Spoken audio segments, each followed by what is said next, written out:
The gunshot that killed Margaret Hayes' husband echoed through the canyon for what felt like an eternity. And when the sound finally faded, she found herself standing alone in a land that had never wanted her there in the first place.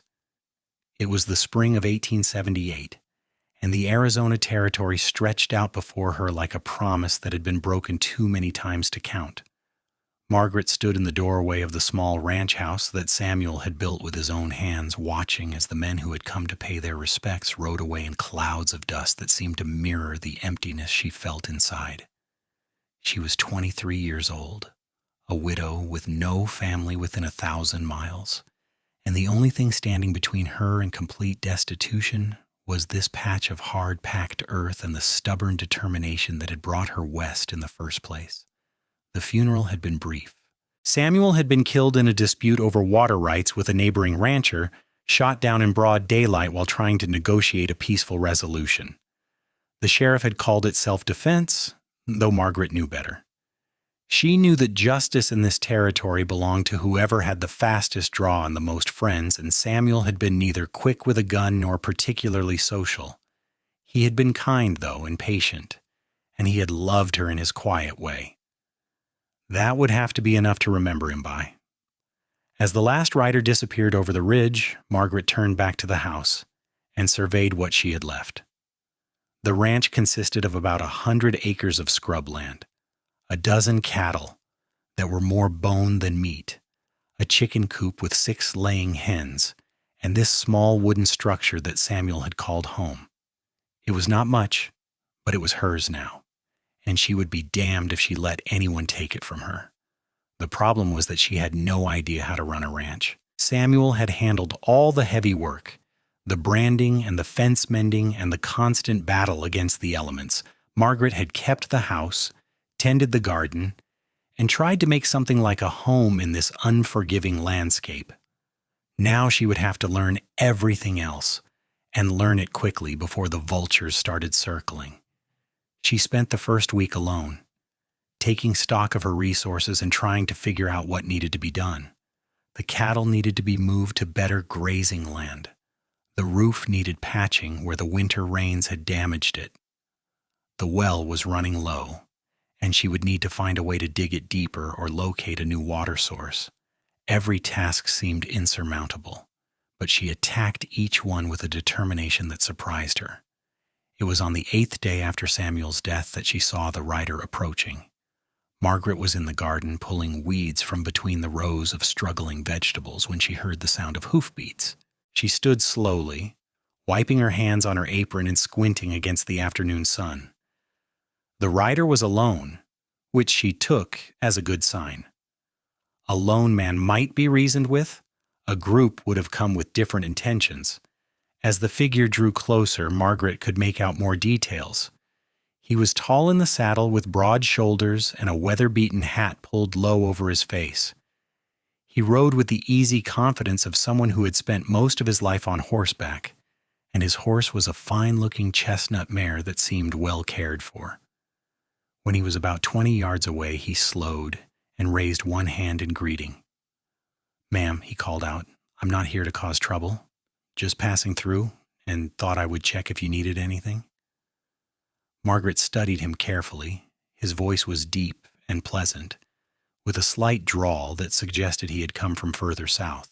He was young, probably not much older than her own 23 years, with dark hair that curled slightly at the edges beneath his hat. His face was tanned and lined from sun exposure, but there was something honest in his expression that made her lower her guard slightly. "I am managing well enough," she said, though they both knew it was a lie. "But I appreciate the concern." The rider dismounted and walked his horse forward a few steps, stopping at a respectful distance. "Name is Cole Brennan," he said. "I worked for your husband a few times, helping with roundup and such. Heard about what happened and wanted to pay my respects. I am sorry for your loss, ma'am." Margaret nodded, feeling the familiar tightness in her throat that came whenever someone mentioned Samuel. "Thank you. I remember him mentioning your name. He said you were a good hand." Cole shifted his weight, looking uncomfortable. Samuel was a good man. What happened to him was not right. He paused, then added, I also wanted to offer my services if you are looking for help. I know this ranch cannot run itself, and I expect you could use an extra pair of hands." Margaret wanted to say yes immediately, but caution held her back. She had learned the hard way that kindness in this territory often came with strings attached. "I cannot afford to pay much," she said carefully. "Things are tight right now." "I am not asking for much," Cole replied. "Room and board, and whatever you can spare when you sell the cattle. I have been drifting for a while now, and I could use a place to settle for a season or two. Seems like we might be able to help each other out." There was something in the way he said it that made Margaret believe him. She'd always prided herself on being a good judge of character, and everything about Cole Brennan suggested he was exactly what he appeared to be, a cowboy looking for honest work. Besides, she needed help desperately, and pride would not keep the ranch running. "All right," she said finally. "You can stay in the bunkhouse. It is not much, but it is dry and has a decent stove. Meals are at sunrise, noon, and sundown. I expect a full day's work for what I'm providing." Cole's face broke into a genuine smile, and Margaret was startled by how it transformed his features. "That is more than fair, ma'am. You will not regret this." He moved into the bunkhouse that evening, and the next morning Margaret woke to find him already working. He had repaired a section of fence that had been sagging for months, fed and watered all the animals, and was halfway through patching the roof when she came out with breakfast. She watched him work as she set the food on the porch, noting the easy efficiency of his movements and the careful attention he paid to each task. Over the following weeks, a routine developed between them. Cole worked from dawn until dusk, tackling all the heavy jobs that Margaret could not manage alone. She, in turn, kept the house, prepared meals, and handled the garden and the chickens. They spoke little at first, maintaining a formal distance that seemed appropriate given the circumstances. But gradually, as they worked side by side and shared meals on the porch in the evening, a tentative friendship began to form. Margaret learned that Cole had grown up in Texas, the youngest son of a rancher who had lost everything in a bad winter. He had been drifting ever since, taking work where he could find it and never staying in one place for long. There was a restlessness in him, a sense that he was searching for something he could not quite name. But there was also a fundamental decency that showed itself in small ways. The gentle manner in which he handled the animals, the respect he showed in his interactions with Margaret, the pride he took in his work. For her part, Margaret found herself relaxing in Cole's presence. He did not press her with unwanted attention or make assumptions about her vulnerability. He treated her as a partner in the enterprise of keeping the ranch running, asking her opinion on decisions and respecting her judgment. It was a kind of equality she had not expected to find, and it made the burden of her grief a little easier to bear. One evening in late May, about 6 weeks after Cole had arrived, Margaret was preparing supper when she noticed that the house had taken on a stale smell. It was not unpleasant exactly, but it reminded her too much of sickness and death, of the long day she had spent tending to Samuel in his final hours. She wanted to clear the air, to bring some freshness back into the space that was supposed to be a home. She remembered something her grandmother had told her years ago back in Ohio before she had married Samuel and headed west. Her grandmother had been full of old wisdom and folk remedies, and one of her favorites had been sage. Burned or hung in bundles, sage was supposed to cleanse a space and bring good fortune. Margaret had always been skeptical of such superstitions, but now, desperate for any change that might lift her spirits, she decided to give it a try. The next morning she mentioned her plan to Cole over breakfast. "I am going to ride out to the canyon today," she said. "I remember seeing sage growing wild out there. I want to gather some to hang in the house." Cole looked up from his plate, concern flickering across his face. "That is a fair distance to go alone, ma'am. The trail can be tricky, and there have been reports of cattle rustlers in the area. Maybe I should come with you." Margaret shook her head. "You have too much work to do here. The cattle need to be moved to the north pasture, and that fence along the creek will not repair itself. I will be fine. I can handle a horse and a rifle well enough." Cole did not look convinced, but he nodded slowly. "All right, but take the mare instead of that old gelding. She is faster if you run into trouble, and keep your rifle loaded." Margaret agreed, and an hour later she was riding out toward the canyon. The morning was cool and clear. with a breeze that carried the scent of creosote and dust. She followed the trail that Samuel had shown her months ago, winding through the scrubland and up into the rocky hills. The landscape was harsh and beautiful in equal measure, all red stone and endless sky, and for the first time since his death, Margaret felt something like peace. She found the sage growing in thick clusters along the canyon wall, its silvery green leaves dusty but fragrant. She dismounted and spent an hour gathering the best specimens, selecting stems that were long and full, and tying them together with strips of cloth she had brought for the purpose. The sun climbed higher as she worked, and the heat began to build, but Margaret did not mind. There was something meditative about the simple task, something that quieted the constant worry in her mind. She was just finishing when she heard voices. Margaret froze, listening carefully. The voices were male and rough, coming from somewhere below her position on the hillside. She crept forward carefully and peered over the edge of a boulder, her heart pounding. 3 men on horseback were gathered near the entrance to the canyon, and even from a distance, Margaret could tell they were trouble. They had the look of men who lived outside the law, unshaven, heavily armed, and sitting their horses with the casual arrogance of those who expected no resistance. One of them was pointing in the direction of her ranch, and though she could not hear their words, the intent was clear enough. Margaret backed away slowly, her mind racing. She needed to get back to the ranch and warn Cole.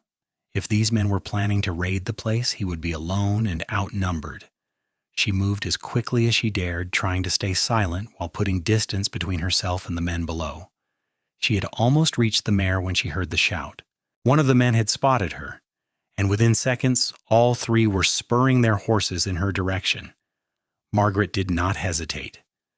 She threw herself into the saddle and kicked the mare into a gallop, heading back down the trail toward home. The ride that followed was the most terrifying experience of her life. The mare was fast, as Cole had promised, but the men pursuing her were skilled riders on fresh horses. Margaret bent low over the mare's neck, urging her on with voice and heel, while behind her the sound of hoofbeats grew steadily closer. She could hear the men shouting now, crude words that made her skin crawl. The trail was treacherous, winding through rocks and gullies that could break a horse's leg if taken too fast. Margaret focused on the path ahead, trusting the mare to find her footing while she tried desperately to think of a plan. She could not lead these men directly to the ranch. If she did, Cole would be caught off guard and almost certainly killed. But she also could not outrun them indefinitely. The mare was already beginning to tire, her sides heaving with effort. Then Margaret saw it, a narrow side trail that branched off toward the river. It was barely more than a deer path, overgrown and easy to miss. She made her decision in an instant, jerking the mare's head around and plunging into the brush. Branches whipped at her face and arms, but she kept going, praying that the men would not see where she had turned. For a moment she thought it had worked. The sound of pursuit faded slightly, and she allowed herself a brief flicker of hope. But then she heard a triumphant yell, and she knew they had found the trail. The path was too narrow for them to ride abreast, which gave her a small advantage, but it also meant there was nowhere to go but forward. The trail ended abruptly at the river's edge. The water was running high from spring melt, churning brown and fast over rocks and fallen trees. Margaret did not let herself think. She urged the mare forward into the current, feeling the cold water rise around her legs as the horse struggled to find footing on the slippery riverbed. The crossing was nightmare. The current pulled at them, trying to sweep both horse and rider downstream. The mare lunged forward, fighting for purchase, while Margaret clung to the saddle and whispered desperate encouragement.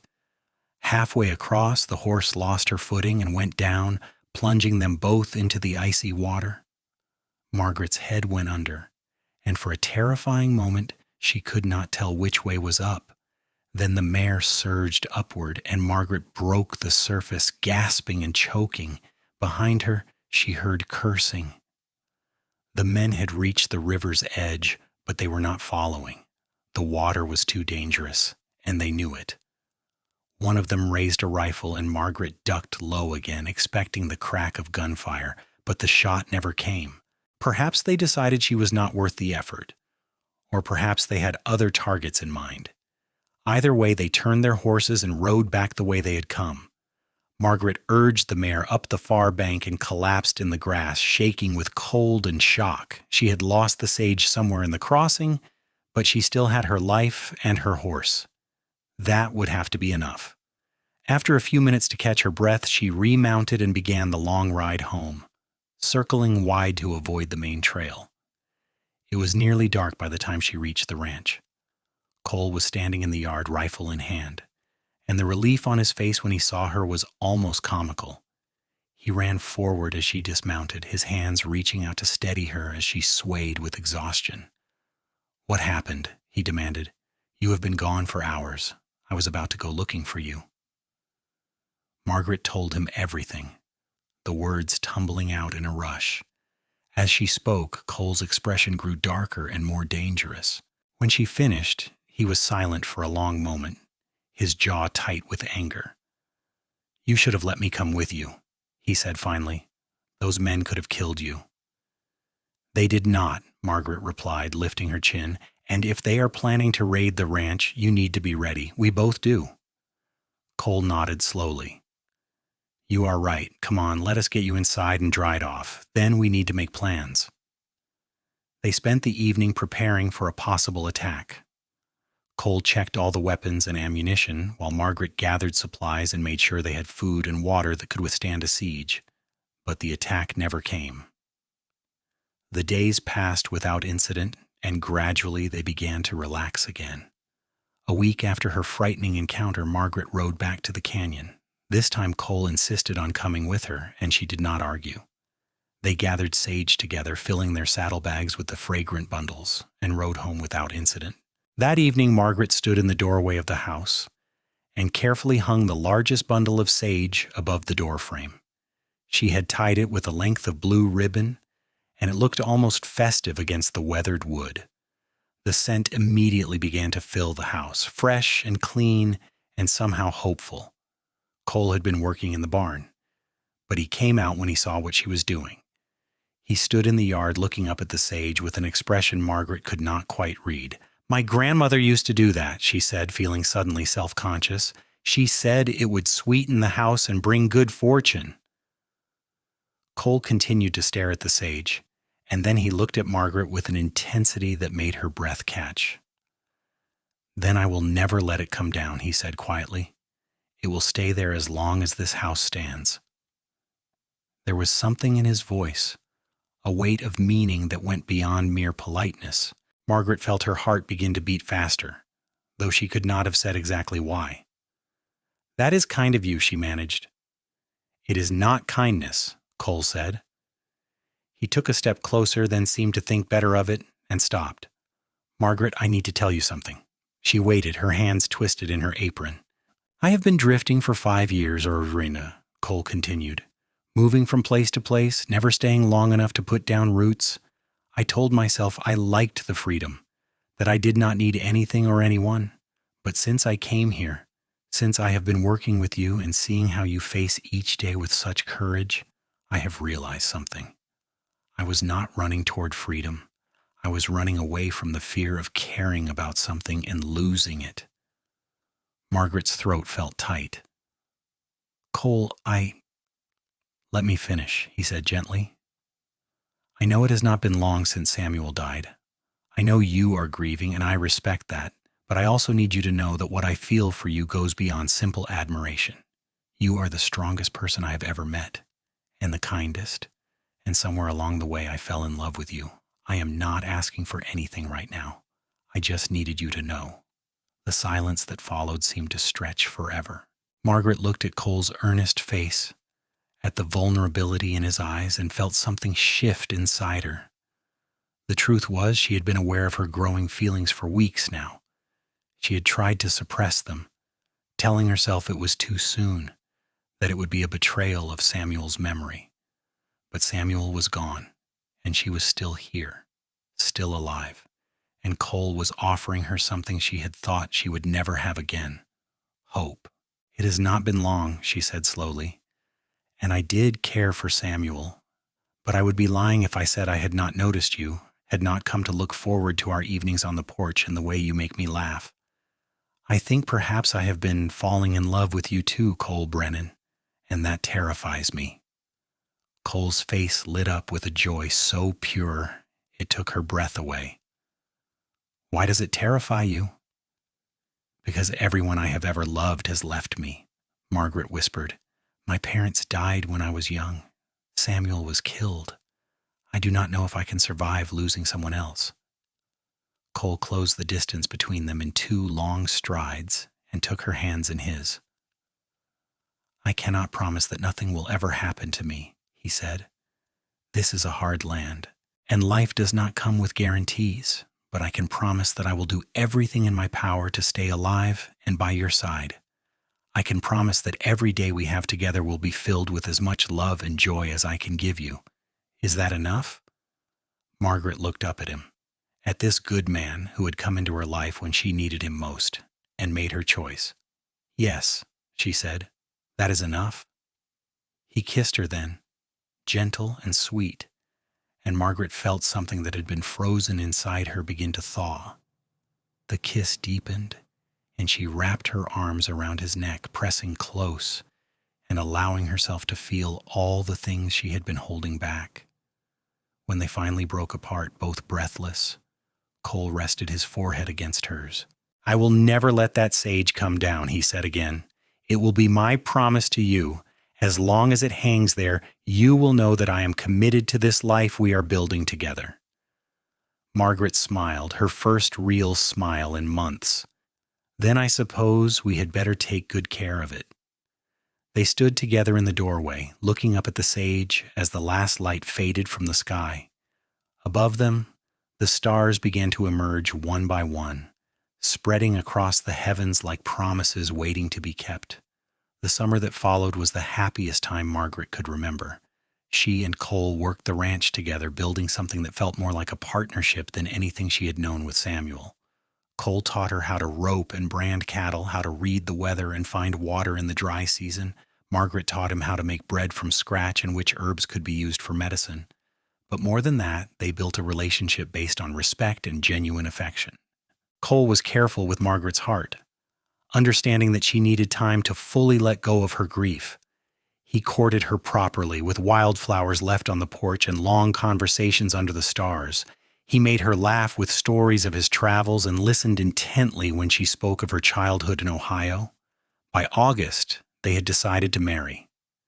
There was no elaborate proposal, just a quiet conversation one evening when they both acknowledged that they wanted to spend their lives together. They rode into town on a Saturday morning and were married by the local preacher in a simple ceremony with 2 witnesses pulled in from the street. Margaret wore her best dress, and Cole bought her a simple gold band from the general store. It was not fancy, but it was real, and that was what mattered. Their wedding night was spent in the hotel in town, in a room with clean sheets and a window that looked out over the main street. Cole was gentle and patient, understanding that this was a new beginning for Margaret.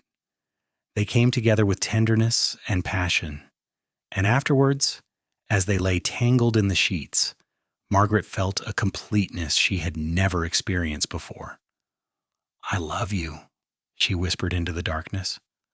"I love you too," Cole replied, pulling her closer. "More than I thought it was possible to love anyone." They returned to the ranch the next day as husband and wife, and set about building their future in earnest. The work was hard but satisfying. The cattle thrived under Cole's expert management, and Margaret's garden flourished. They made enough money to buy more livestock and expand their holdings. Slowly but surely, the ranch became profitable. But their happiness was not without challenges. In September, a group of men rode up to the ranch demanding payment for supposed damages to their property. Cole recognized them as friends of the man who had killed Samuel, and he refused to be intimidated. Margaret stood beside him on the porch, her rifle cradled in her arms, as Cole told the men in no uncertain terms that they could leave peacefully or be carried off the property. The men left, but the incident was a reminder that they were not safe from the violence that plagued the territory. Cole began sleeping with his gun within easy reach, and Margaret found herself constantly watching the horizon for signs of trouble. The trouble came on a cold night in October. Margaret woke to the sound of breaking glass and the smell of smoke. She sat up with a gasp, her heart pounding, and shook Cole awake. He was on his feet in an instant, grabbing his rifle and moving to the window. "The barn!" he said, his voice tight with anger. "Someone has set the barn on fire." They ran outside together, desperately trying to save the animals. The horses were terrified, screaming and kicking at their stalls. Cole managed to get them out while Margaret worked on the cattle. The heat was intense, and the smoke made it nearly impossible to breathe, but they kept working until every animal was accounted for. By the time they were done, the barn was fully engulfed. They stood in the yard, covered in soot and ash, and watched it burn. There was nothing they could do to save the structure. All they could do was make sure the fire did not spread to the house or the other outbuildings. As the flames died down, Cole put his arm around Margaret's shoulders. "We will rebuild," he said firmly. "This is not going to break us." Margaret leaned into him, drawing strength from his presence. "Who would do this?" "I have a pretty good idea," Cole said grimly, "but proving it is another matter. The sheriff is not going to help us." He was right. When they reported the fire the next day, the sheriff listened with barely concealed disinterest and promised to look into it. But nothing came of the investigation. The men who had threatened them had alibis, and there was no evidence to tie them to the crime. Cole wanted to take matters into his own hands, but Margaret talked him down. "Violence will only lead to more violence," she said. "We will find another way." The other way came in the form of their neighbors. Word of the fire spread quickly through the community, and to Margaret's surprise, people began showing up to help. Ranchers who had barely spoken to them before arrived with timber and tools. Women brought food and offered encouragement. Even the local preacher came out to lend a hand.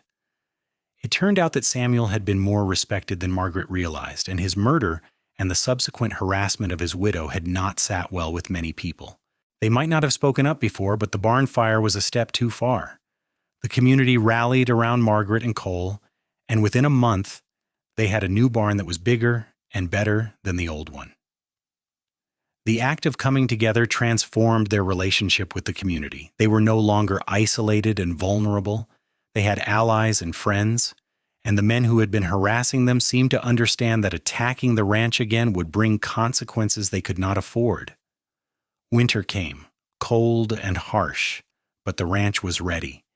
They had enough hay stored for the animals, enough food put by for themselves. Cole and Margaret spent the long evenings by the fire, planning for the future and dreaming of the life they were building together. It was during one of these evenings in late December that Margaret realized she was pregnant. She had suspected for a few weeks, but she had been afraid to say anything, afraid to hope. But now, as she sat sewing by the firelight while Cole read from a book of poetry he had borrowed from the preacher, she knew she could not keep it to herself any longer. "Cole," she said softly, "I have something to tell you." He looked up, immediately attentive. "What is it?" Margaret set down her sewing and took a deep breath. "I am going to have a baby." For a moment, Cole just stared at her, his expression unreadable. Then his face broke into the widest smile she had ever seen. He crossed the room in 3 strides and pulled her into his arms, laughing with pure joy. "Are you certain?" he asked, pulling back to look at her face. "As certain as I can be," Margaret replied, smiling through sudden tears. "I think it will be born in late summer." Cole kissed her then long and deep, and when he finally let her go, there were tears in his eyes too. "I am going to be a father," he said wonderingly. "We are going to have a family." That night, as they lay in bed, Cole talked excitedly about all the things he wanted to teach their child: how to ride, how to rope, how to read the signs of weather and season. Margaret listened with a smile, her hand resting on her still flat stomach, and allowed herself to feel truly happy. The winter passed, and spring arrived with its usual burst of color and life. Margaret's pregnancy progressed smoothly. though she found the work of the ranch more challenging as her belly grew. Cole was endlessly solicitous, insisting that she rest more and take on fewer physical tasks. Margaret resisted at first, but eventually she had to admit that she needed the help. In April, they received an unexpected visitor. A woman rode up to the ranch on a fine black horse, dressed in traveling clothes that had seen better days. She dismounted in the yard and called out a greeting, and Margaret recognized her with a shock of surprise. "Emily?" she said, hurrying out of the house. "Emily Carter?" The woman smiled, though there was a weariness in her expression. "Hello, Margaret. I heard you were out here. I hope you do not mind my dropping by unannounced." Emily had been Margaret's closest friend back in Ohio, the daughter of the family who lived on the neighboring farm. They had been inseparable as girls, dreaming together of the adventures they would have when they grew up. But after Margaret married Samuel and moved west, they had lost touch. "Of course I do not mind," Margaret said, embracing her old friend. "What are you doing in Arizona?" Emily's smile faded. "Running away," she said simply. "My husband died last year, and his family made it clear that I was not welcome to stay. I sold everything I could and decided to head west and start over.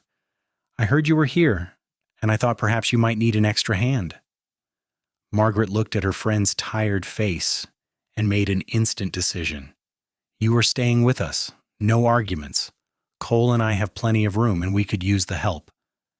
Emily's eyes filled with tears. "Thank you. I did not know where else to go." Emily moved into the spare room, and her presence transformed the household. She was wonderful with the animals and had a talent for cooking that made even the simplest meals feel special. More than that, she became a true friend to both Margaret and Cole, fitting seamlessly into their life on the ranch. As Margaret's pregnancy advanced, Emily took over more of the household tasks, allowing Margaret to rest and prepare for the baby's arrival. The two women spent long hours together talking about everything and nothing, rekindling the friendship they had thought lost forever. In late July, Margaret went into labor. It was a long and difficult birth, lasting through the night and into the next day. Cole paced anxiously outside while Emily stayed with Margaret, offering encouragement and wiping her face with cool cloths. The midwife they had hired from town arrived just in time to help with the final stages. When it was over, Margaret held a tiny, screaming baby boy in her arms. He had a shock of dark hair and Cole's strong features, and he was the most beautiful thing she had ever seen. Cole was allowed in shortly after, and the look on his face when he saw his son was something Margaret would treasure forever. He approached almost reverently, reaching out a tentative finger to touch the baby's tiny hand. The baby's fingers curled around his, and Cole let out a shaky breath. "He is perfect," he whispered. "What should we name him?" Margaret had been thinking about this for months. "Samuel," she said softly. "Samuel Cole Brennan, to honor both the man who brought me to this land and the man who helped me make it a home." Cole's eyes shimmered with tears. "That is perfect." Little Samuel was a healthy, hungry baby who kept them up at all hours with his demands to be fed. Margaret was exhausted but happier than she had ever been. Watching Cole with their son, seeing the gentleness and patience he showed, made her fall even more deeply in love with him. Emily proved to be a godsend during those first difficult weeks. She helped with the cooking and cleaning, entertained the baby when Margaret needed to sleep, and provided the kind of practical support that made all the difference. Margaret thanked God daily for bringing her friend back into her life at exactly the right time. As summer turned to fall, the ranch continued to prosper. The cattle herd had grown significantly, and they were able to hire an additional hand to help with the work. Cole had proven himself to be not just a skilled cowboy, but also a savvy businessman, negotiating good prices for their livestock and investing wisely in improvements to the property. In September, about a year after the barn fire, they received news that the man who had killed Samuel had been shot dead in a saloon fight in Tucson. Margaret felt no particular satisfaction at the news. Revenge had never been something she craved, but there was a sense of closure, of one chapter finally ending so that another could fully begin. As the first anniversary of their marriage approached, Cole surprised Margaret with a gift. He had been working on it in secret for months, enlisting Emily's help to keep Margaret distracted. When he finally revealed it, Margaret was speechless. He had built a porch swing, crafted from smooth wood and hung with sturdy chains. It was positioned on the front porch in the perfect spot to watch the sunset over the hills. Cole had even made cushions for it, awkwardly stitched but comfortable. "I wanted you to have a place to sit with the baby," he explained. "Somewhere comfortable where you can watch him play as he gets older." Margaret ran her hand over the smooth wood, her vision blurring with tears. "It is wonderful. Thank you." That evening they sat together on the swing, with baby Samuel sleeping peacefully in Margaret's arms. Cole had one arm around her shoulders, and they rocked gently back and forth, watching the sky turn gold and pink and purple. "Look," Cole said suddenly, pointing upward. Margaret followed his gaze to the doorframe where the bundle of sage still hung. It had dried completely over the past year, fading from green to gray, but it was still intact. Still sweetening the house, as her grandmother would have said. "I told you I would never let it come down," Cole said, pulling her closer. "And I meant it. That sage is my promise to you. As long as it hangs there, you know I am committed to you and to this life we have built." Margaret leaned her head on his shoulder, feeling the solid warmth of him, the steady beat of his heart. "I know," she said softly. "I have never doubted you for a moment." They sat in comfortable silence as the stars began to appear, each one a small light against the vast darkness. Margaret thought about the journey that had brought her to this moment, the loss and grief, the fear and uncertainty, and finally the joy and love that had made it all worthwhile. She thought about Samuel, who had given her the courage to come west, and about Cole, who had given her the strength to stay. The baby stirred in her arms, making small sounds, and Margaret adjusted her hold, marveling at how light he was, how perfect. This was what she had been searching for all along, she realized.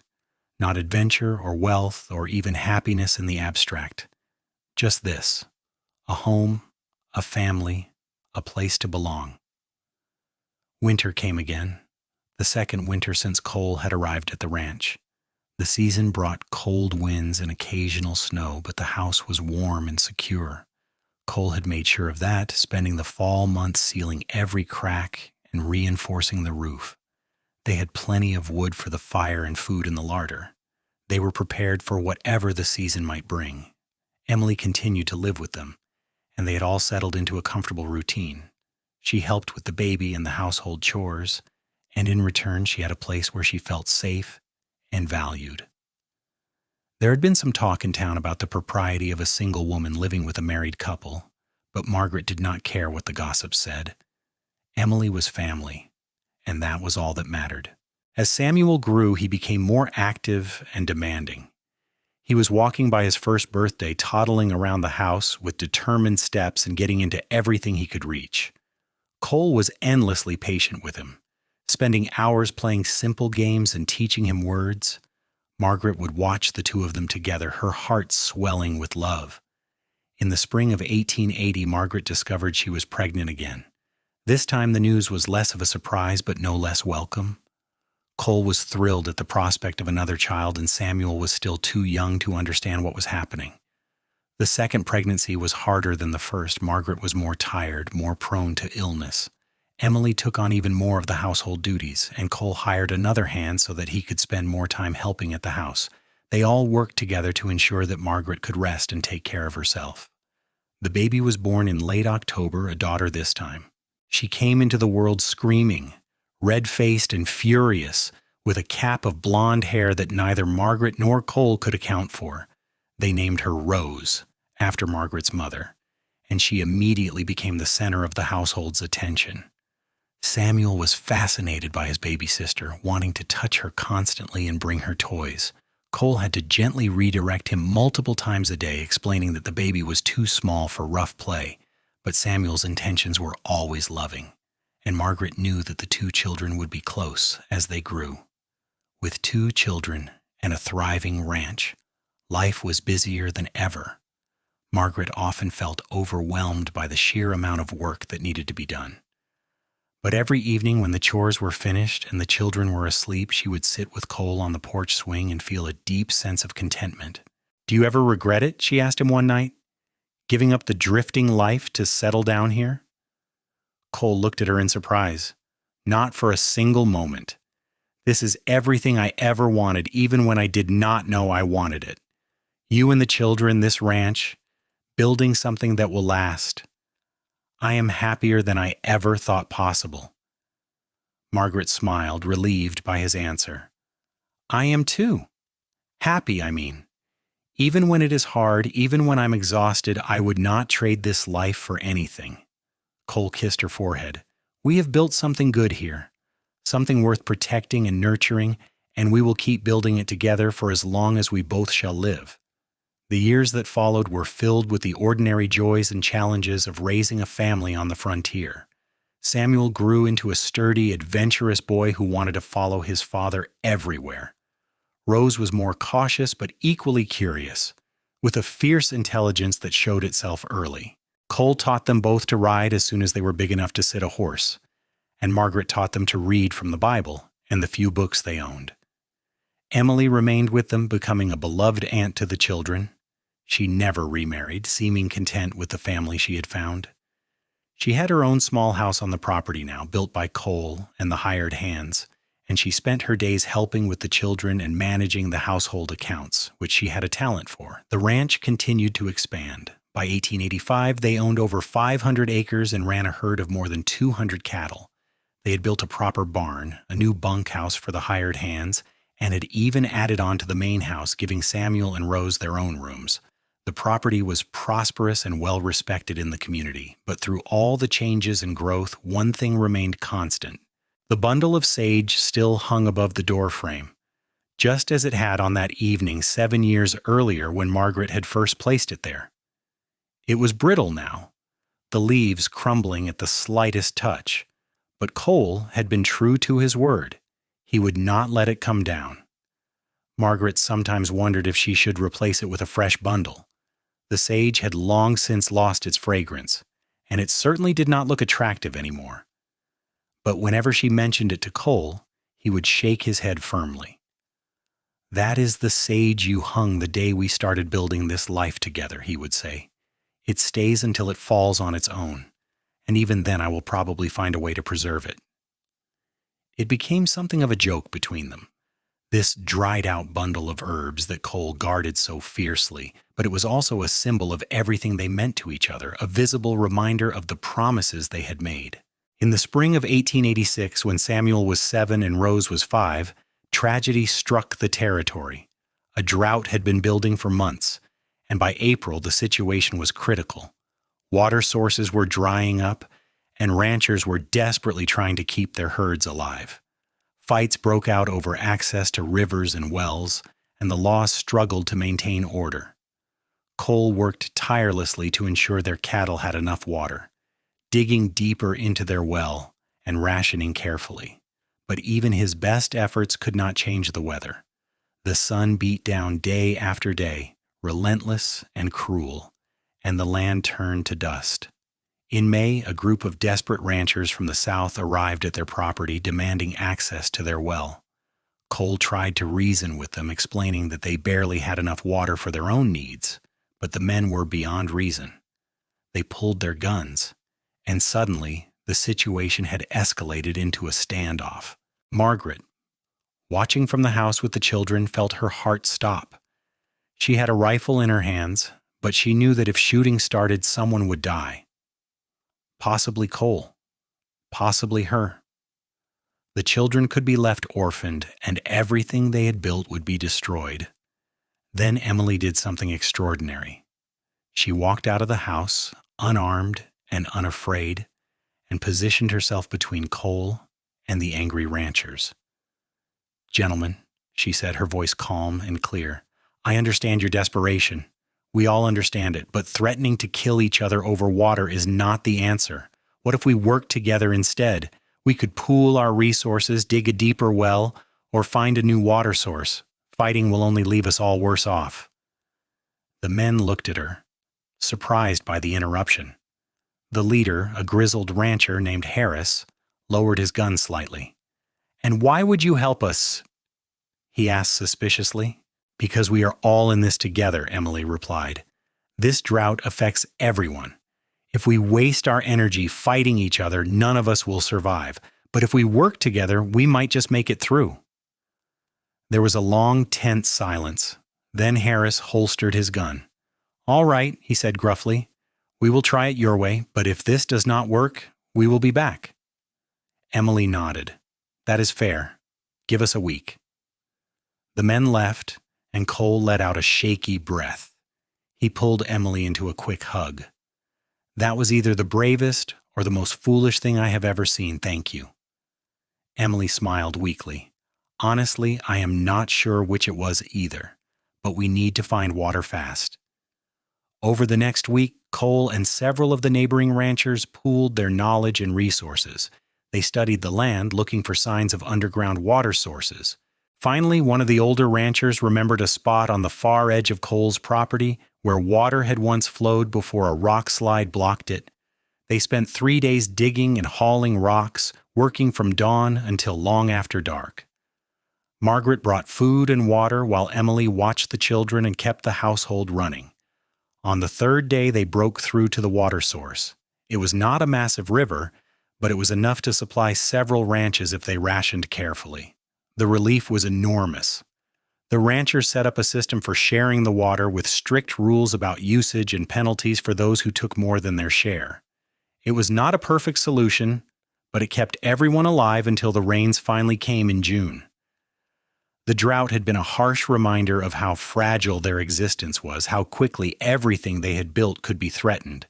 But it had also shown Margaret the strength of the community they were part of. When it mattered most, people had chosen cooperation over violence. That gave her hope for the future. As the children grew older, Margaret and Cole began to think about education.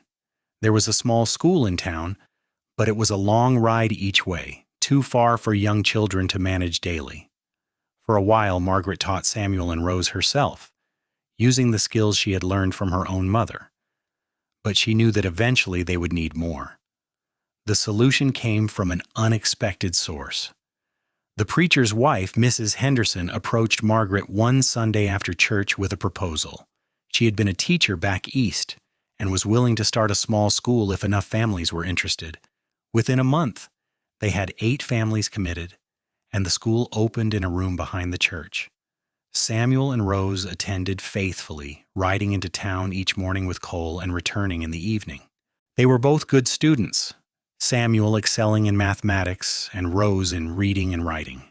Margaret was proud of them both, proud that they would have opportunities she had never had. In 1888, when Samuel was 10 and Rose was 8, Margaret gave birth to their 3rd child. Another boy, this one with Cole's dark eyes and Margaret's stubborn chin. They named him James, and he completed their family in a way that felt perfect. By this time, Margaret was 33 years old, and Cole was 32. They were no longer the young, uncertain people who had started this journey together. They had been tested by drought and fire, by loss and hardship, and they had emerged stronger. Their love had deepened over the years, growing roots that went down deep into the soil of this land they had claimed as their own.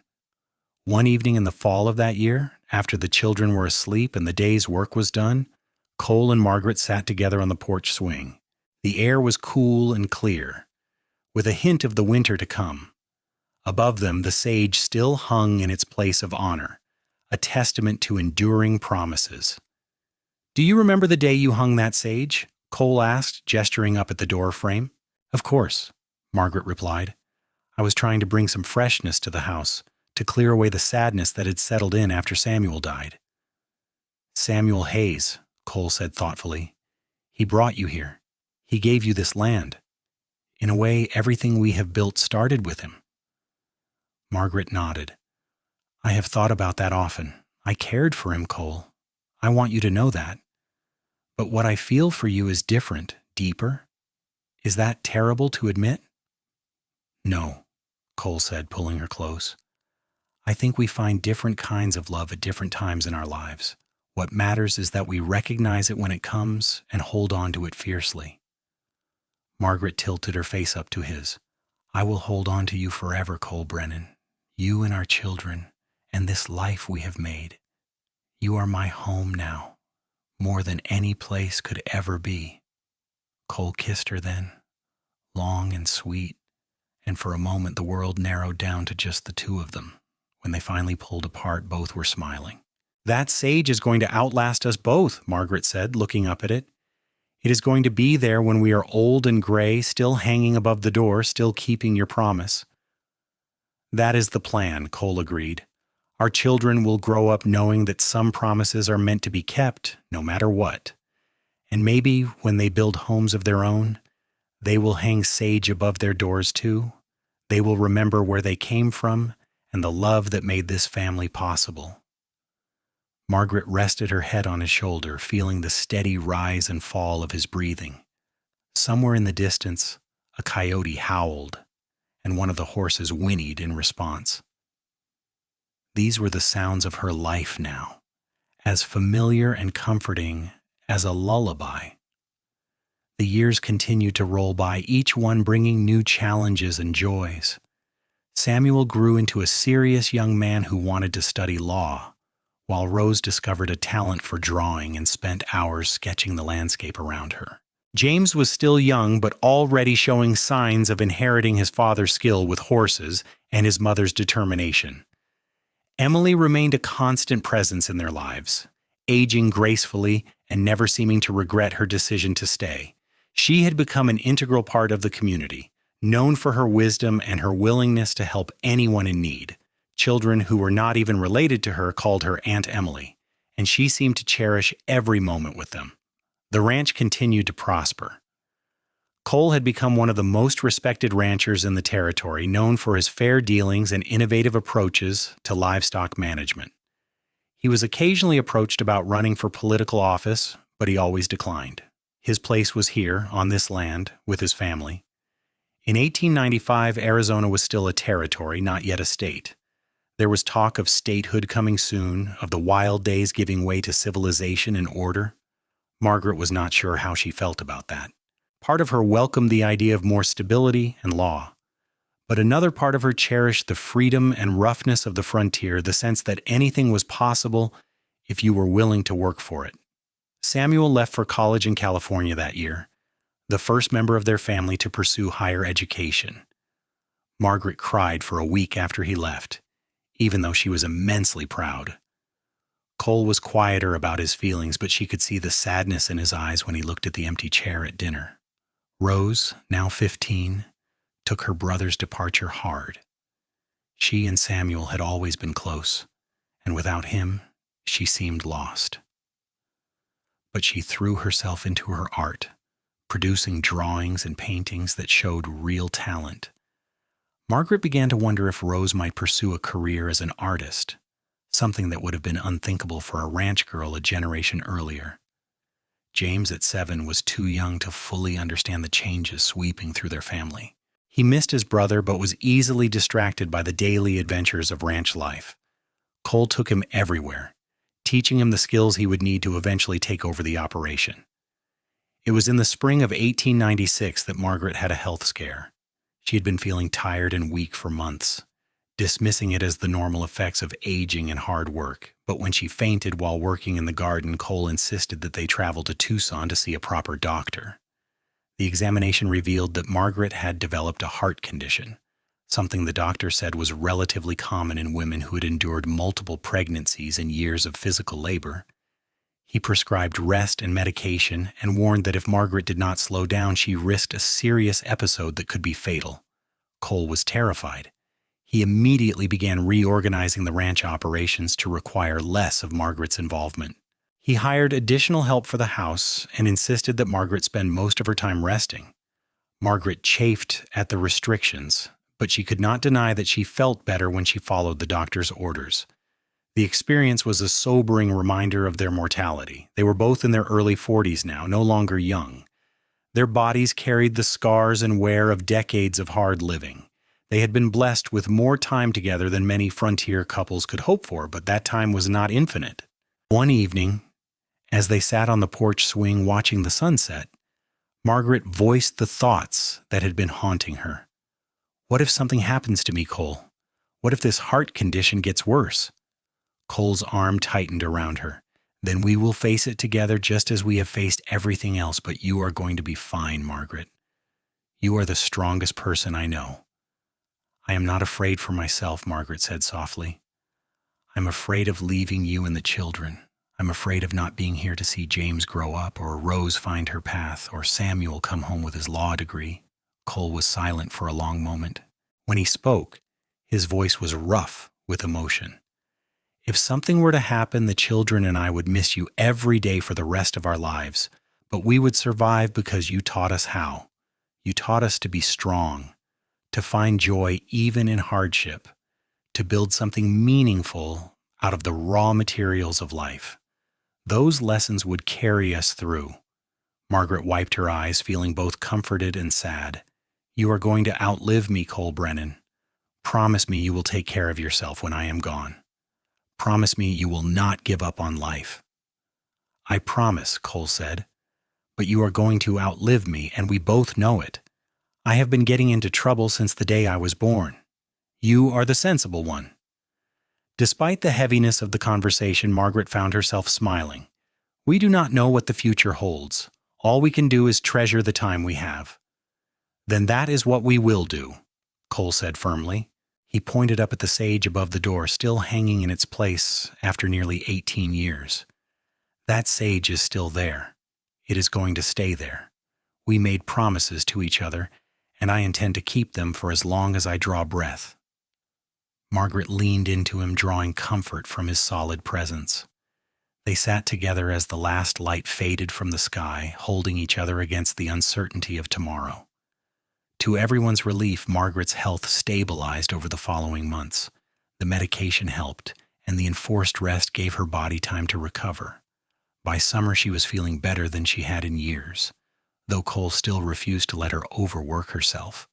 Samuel came home for the summer, bringing with him stories of his studies and the exciting new world he was discovering. He had changed, grown more sophisticated and worldly, but at his core, he was still the serious, kind boy who had left. Margaret was grateful that his experiences had not hardened him or made him ashamed of his origins. Rose, now 16, had received an offer to study art at a school in San Francisco. It was an incredible opportunity, but it would mean leaving home for at least 2 years. She was torn, wanting to pursue her passion, but also reluctant to leave her family. Margaret and Cole discussed it at length before approaching Rose with their decision. They would support whatever choice she made, but they wanted her to know that they believed in her talent and thought she should take the opportunity. Rose cried when they told her, overwhelmed with gratitude and fear. "What if I fail?" she asked. "What if I am not good enough?" "Then you will have tried," Margaret said gently, "and that is all anyone can ask. But Rose, you are talented. More talented than you realize. You deserve the chance to see how far you can go." In the end, Rose decided to go. She left in September, tearful but excited, and suddenly the house felt very empty. Only James remained at home now, and even he was growing up fast, becoming more independent with each passing day. Cole and Margaret found themselves alone together more often, rediscovering the quiet companionship that had marked the early days of their relationship. They would sit on the porch in the evenings, talking about everything and nothing, watching the land they loved stretch out before them. "We did well," Margaret said one evening. "Our children are all finding their own paths. They are going to be fine." "We did," Cole agreed. "But I miss having them here. The house is too quiet without their noise and chaos," Margaret laughed. "Give it a few years. They will come back with spouses and grandchildren, and then you will wish for the quiet again." The prediction proved accurate sooner than either of them expected. In the spring of 1898, Samuel returned home with a law degree and a fiancée.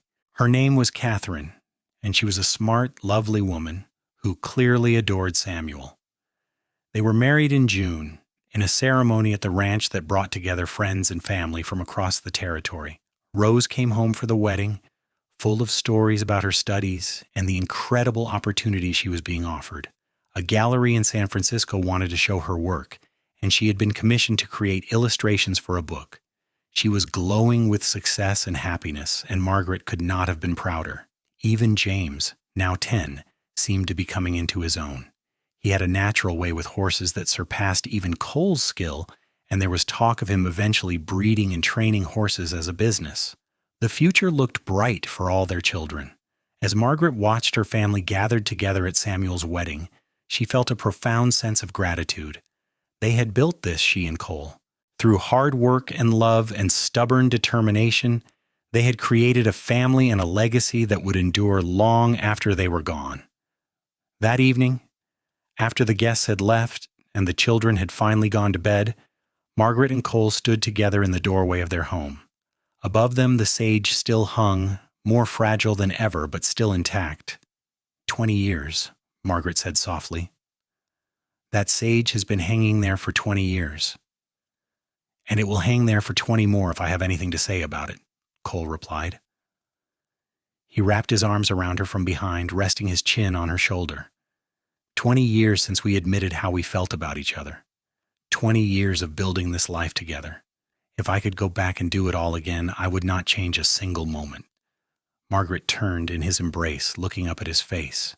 There was silver in his hair now and lines around his eyes. But to her, he was still the young cowboy who had ridden up to her ranch and offered to help. He was still the man who had promised never to let the sage come down, who had kept that promise through every trial and challenge life had thrown at them. I love you, she said. More now than I did on the day we married. Is that even possible? Yes, Cole said simply, because love is not just a feeling. It is a choice we make every day, and I choose you, Margaret Brennan, every single day of my life. He kissed her then, tender and deep, and Margaret felt the same flutter in her chest that she had felt on that first evening when he had confessed his feelings. Some things she realized never changed. The love between them was as strong now as it had been 2 decades earlier, perhaps even stronger for having been tested and proven true. The years that followed were gentler than the ones that had come before. Samuel and Catherine built a house on the property and started their own family, giving Margaret and Cole their first grandchild, a daughter named Margaret after her grandmother. Rose eventually returned home as well, having achieved success as an artist, but finding that she missed the wide-open spaces of Arizona. She married a fellow artist and they built a studio on the ranch where they both worked. James took over more and more of the ranch operations as Cole gradually stepped back. He proved to be a natural leader, innovative and hardworking, and under his management, the ranch continued to thrive. He married young, at 20, to a girl from town named Sarah who loved the ranch life as much as he did. By 1905, Margaret and Cole were in their 50s, officially retired from the day-to-day operations of the ranch, though still involved in major decisions. They had 7 grandchildren with more on the way, and the property that had once consisted of a single small house now held multiple homes, a thriving business, and a family that spanned 3 generations. Margaret's health had remained stable, though she tired more easily than she used to. Cole had developed some arthritis in his hands and back, the inevitable result of decades of physical labor, but they were both still active, still engaged with life, still deeply in love. One evening in late summer, as they celebrated their 27th wedding anniversary with a family dinner, Margaret looked around at the gathered faces and felt almost overwhelmed with emotion.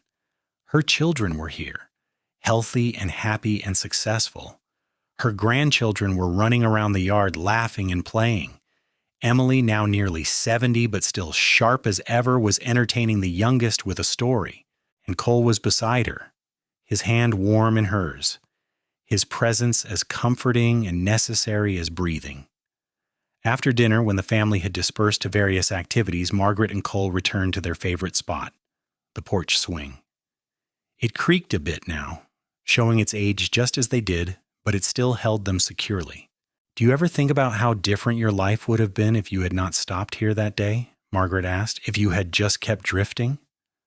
Cole considered the question seriously. Sometimes, he admitted, but not with regret. I think about it more in terms of gratitude. I could have missed all of this. I could have spent my whole life searching for something I did not even know I needed. Instead, I found you, and through you, I found everything else. Margaret squeezed his hand. I was so lost when you arrived, grieving and scared and convinced that I would lose the ranch. You gave me hope when I had none left.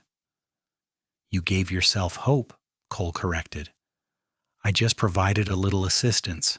Everything you have accomplished, everything we have built, started with your courage and determination. They sat in comfortable silence, watching the sun set behind the mountains. The sky turned gold and orange and deep purple, colors so vivid they seemed almost unreal. In the distance, they could hear the children playing and the sounds of the evening settling in. The sage is still there, Margaret said suddenly, looking up at the doorframe. Cole followed her gaze. The bundle had deteriorated significantly over the years.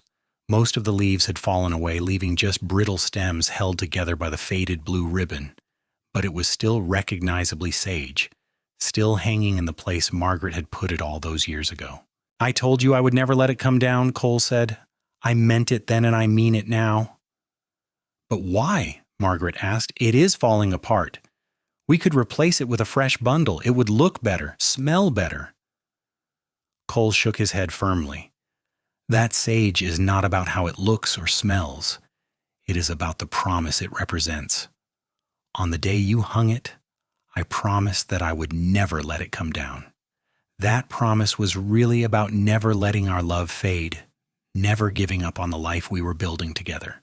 As long as that sage hangs there, the promise remains visible and real. Margaret felt tears prick her eyes. You are a romantic, Cole Brennan. Only for you, he replied with a smile. Only for you. As the stars began to emerge, one by one filling the vast sky, Margaret leaned against Cole's shoulder and closed her eyes. She thought about the journey that had brought them here, all the miles and years and choices that had led to this perfect moment. She thought about Samuel Hayes, who had brought her to this land, and about the young widow she had been, frightened and alone. She thought about the day Cole had ridden into her life, offering help without expecting anything in return. Most of all, she thought about the sage hanging above the doorframe, a symbol of sweetness and hope and enduring promises. It had been there through everything, through loss and love, through children being born and growing up, through hard times and good times and all the ordinary moments that made up a life. And it would remain there, she knew, for as long as the house stood. Because Cole kept his promises, and this was a promise that mattered more than any other. The evening deepened into night, and eventually they went inside, hand in hand. As they crossed the threshold, both of them looked up at the sage, acknowledging its presence as they did every night. It was part of their ritual now, this moment of recognition and gratitude. In the years that followed, as Margaret and Cole moved into their 60s and then their 70s, the sage remained. It became something of a legend in the family, this bundle of dried herbs that had somehow survived for decades. Grandchildren would ask about it, and Margaret and Cole would tell the story of how it came to be there and why it would never be taken down. The tale became part of the family mythology passed down through generations. Long after Margaret and Cole were gone, their descendants would point to the sage and remember the love story it represented.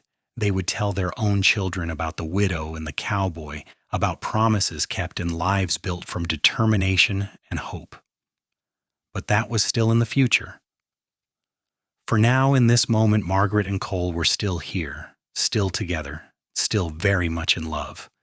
They had weathered every storm, overcome every obstacle, and built something that would outlast them both. As they lay in bed that night, with moonlight streaming through the window and the familiar sounds of the ranch settling around them, Margaret spoke into the darkness. "Thank you," she said softly. "For what?" Cole asked, his voice drowsy. "For stopping here all those years ago, for offering to help, for falling in love with me, for keeping your promises, for all of it." Cole pulled her closer, and she could hear the smile in his voice when he replied, Thank you for hanging that sage above the door. Thank you for giving me a reason to stay. Thank you for building this life with me. I love you, Margaret Brennan. I always have, and I always will. I love you too, Margaret whispered. And above them, unseen in the darkness, but always present, the sage continued to hang above the doorframe, a testament to promises kept and love that endured. It would remain there, just as Cole had sworn it would, sweetening the house and marking the threshold of a home built on faith and courage and the deepest kind of love. The cowboy had said he would never let it come down, and he never did.